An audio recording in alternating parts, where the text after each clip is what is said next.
what's up everyone? This is Faja and we are back again today with another tutorial breaking down how I made my track I Like That with Amber Na and DJ Me, which came out earlier this year on Spinnin Records Asia. It's a bit of a hard dance, hard style, psytrance kind of hybrid track, so let's break this down and see how I made it. So to start, we're going to go to the drop and we're going to check out my lead here. So this is actually just 4 different layers of Serum. Let's hear them on their own. So layer 1, layer 2, kind of similar. Layer 3. That one's a bit different, so it's like more of a square wave kind of lead. So each channel is actually pretty similar. So there's some sausage fat or ODT to just kind of beef it up. Do that on each one. And then I have some EQ. They're EQ'd all differently depending on which kind of areas I was trying to bring out or just kind of reduce. So you'll see they're all a little bit different. And then I use side widener, and I use side widener differently on each one to widen different pieces of it in different ways, and that really just kind of fills up different areas of the spectrum. So, and then Oxford inflator I noticed if I use this on the end of like hard style kind of leads, it actually sounds really, I don't know, just more together, I guess, or something. So I recommend trying Oxford inflator. This all goes to a bus, which then has some saturation knob to kind of pull everything together at the end. And then I also have a side widener again to emphasize the stereo field a little bit more. I had a bit of LFO tool only on the low end though. I don't remember why exactly I did it like this, but this is what I did. And then I have another side chain going on. And then that is fed actually into a reverb and then a delay bus. So there's 2 different kind of FX going on. Sorry, an echo bus. And it's pretty simple. It's just Valhalla room and some OTT to kind of add some spark to it. And then a bit of a limiter so that, oh, let's hear that actually. With the limiter and then without. And then without. So it's just kind of controlling it a little bit, very subtle. And I did the same thing on the Echo Boy channel. And then at the end, there's just another EQ to control some things.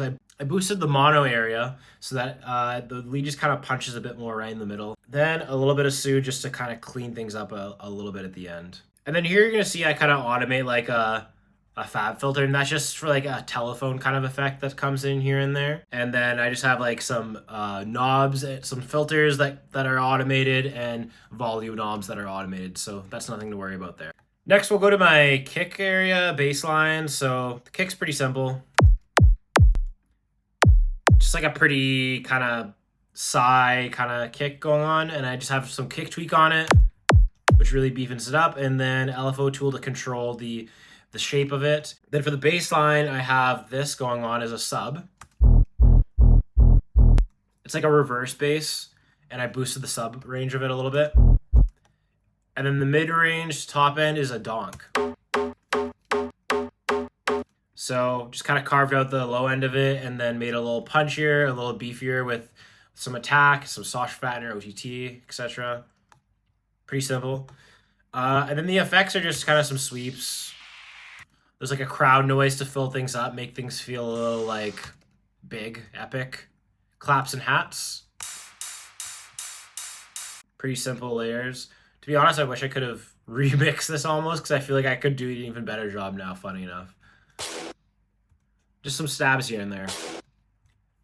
Fills in the melodies. That's pretty much it for the drop.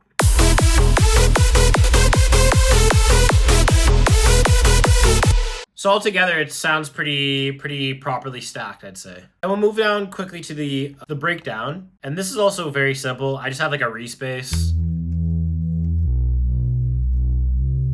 Just like saturate it a little bit with sausage fatter, OTT, decapitator, EQ it, and then just kind of soothe, because what happens is this actually opens up a little bit. So the soothe is just to kind of tame the top end, control that. Then I have a simple ARP.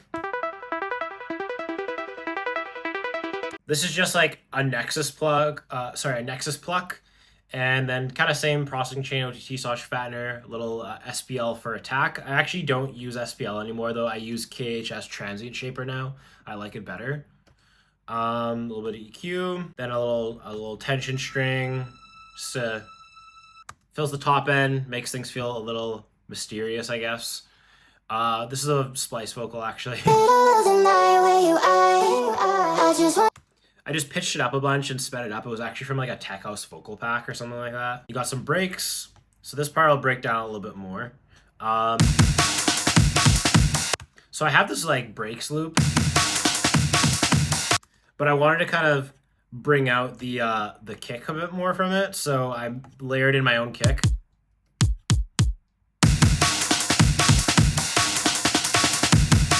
So yeah, now it just kind of punches through a bit more. Then I got some pads. That's just like a simple silent patch that I made a while ago. It's supposed to like replicate like a classic Anjuna pad.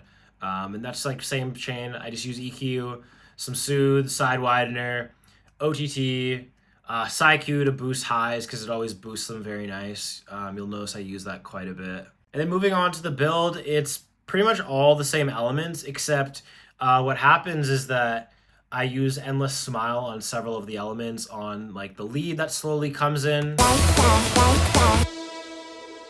You'll hear I filter in the lead.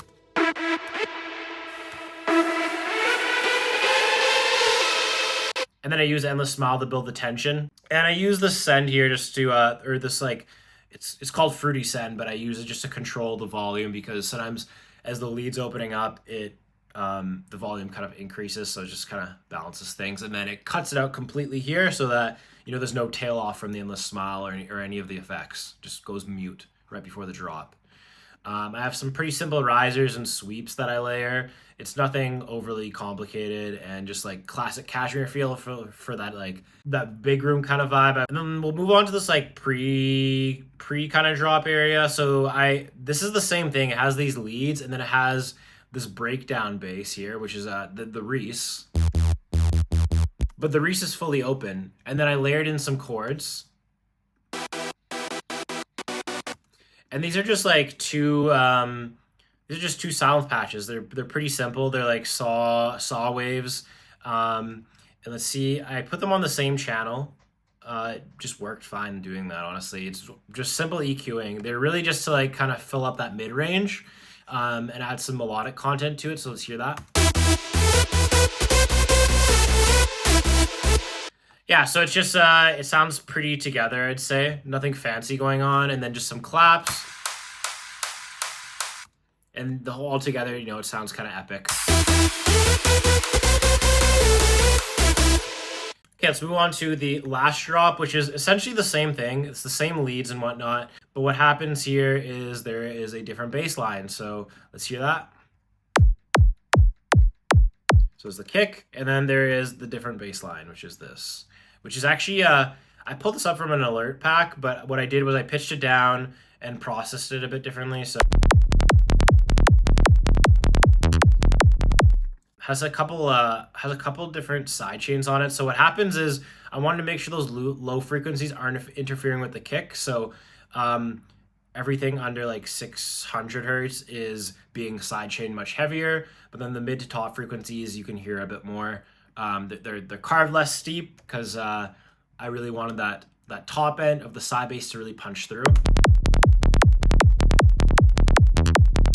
All the other elements are pretty much the same, really. It's just like there's the hat, the clap, the lead.